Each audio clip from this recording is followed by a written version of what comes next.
આજની સ્ટેન્ડિંગમાં કુલ 16 દરખાસ્તો હતી, તેમાંથી 2 પેન્ડિંગ રાખવામાં આવી છે અને 2 પરત મોકલવામાં આવી છે. કઈ પેન્ડિંગ રાખવામાં આવી છે, કઈ પરત? પેન્ડિંગમાં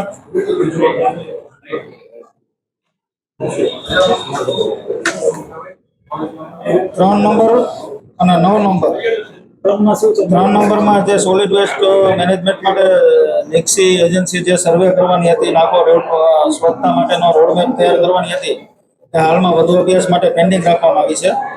અને 9 નંબરમાં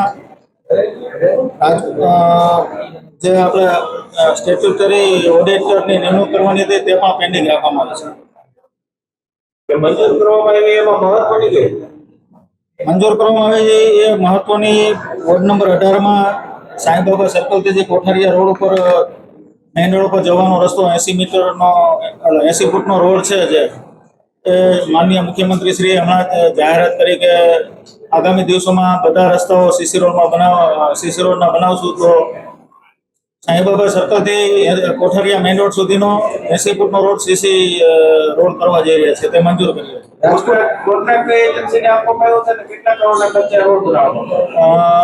કોન્ટ્રાક્ટ તુલસી કન્સ્ટ્રક્શન છે અને અંદાજિત 11 કરોડના ખર્ચે આ રોડ બનશે.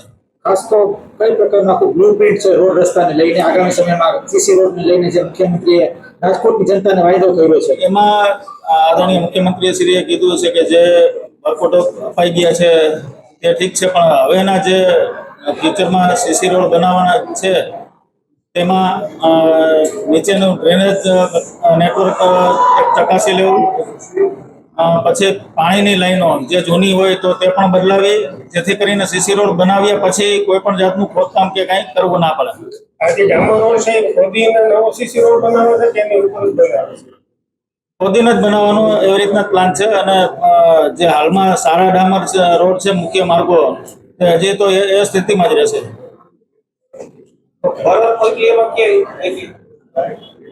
પરત મોકલી એમાં 5 નંબર અને 11 નંબર પરત મોકલી છે, જેમાં 5 નંબરમાં રાજકોટ શહેરના જુદા જુદા ટીપી પ્લોટમાં વૃક્ષારોપણનું કામ હતું. તેમાં અમે અધિકારીઓને સૂચના આપી છે કે રાજ્ય સરકારે જે રાજકોટ મહાનગરપાલિકાને 25 લાખ વૃક્ષોનો ટાર્ગેટ આપ્યો છે, તો આગામી 1 વર્ષનું એમનું આયોજન બનાવીને દરખાસ્ત અમને મોકલે છે. એથી વૃક્ષારોપણ છે એ કોર્પોરેશન કરવાનું તો બધા જે રોપા વિતરણ કરી નથી આ બીજા દ્વારા કરાવ્યું છે, તો એનો ટાર્ગેટ શું? રોપા વિતરણ બીજા દ્વારા એ સંસ્થાઓ દ્વારા જે લોકોને જોતા હોય એ હોળની સંસ્થા સદભાવના માનવ સેવા ચેરિટેબલ ટ્રસ્ટ. મહત્વની બીજી આપણે વોર્ડ નંબર 18માં એક બ્રિજ છે લાપાસરી જવાના રસ્તે, જેમાં સામાન્ય વરસાદ થાય તો બ્રિજ ઉપરથી પાણી જતું, જેથી વાહન ચાલકોને અવારનવાર મુશ્કેલી પડતી હતી. તેમની ઉપર એક નવો બ્રિજ બનાવવા જઈ રહ્યા છે, તે મંજૂર કર્યું. સ્વચ્છતા માટે જે ટીમ આવવાની છે વધુ અભ્યાસ માટે વધુ વિગતો